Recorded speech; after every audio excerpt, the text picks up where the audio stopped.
The man used scissors to cut the water pipe. He then removed the bullets from the magazine and took them apart. He piled the gunpowder together and put it into the steel pipe. He then took off his socks and stuffed them into the end of the pipe. Finally, he blocked the pipe opening with the muzzle of his pistol. A steel pipe bomb was now complete. In order to escape from the dungeon, the man used a rock to break open the water pipe. When the dungeon was filled with water, the man secured the bomb to the wall. At that moment, the terrorists arrived outside the dungeon. The man had to escape quickly. He sneaked into the depths of the dungeon and pulled the trigger directly.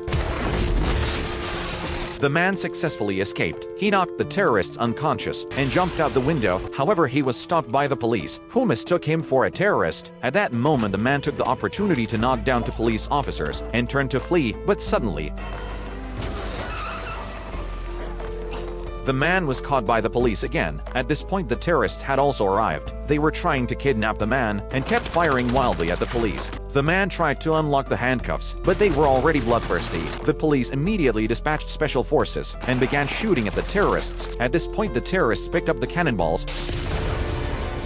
Then the terrorists kept attacking. They were only after the $5 million reward and desperately grabbed the man. At this point, the man successfully escaped. A large group of terrorists followed closely behind. In the midst of the crisis, the man's assistant arrived in time and collided with the terrorists. However, the terrorists pulled out a cannon.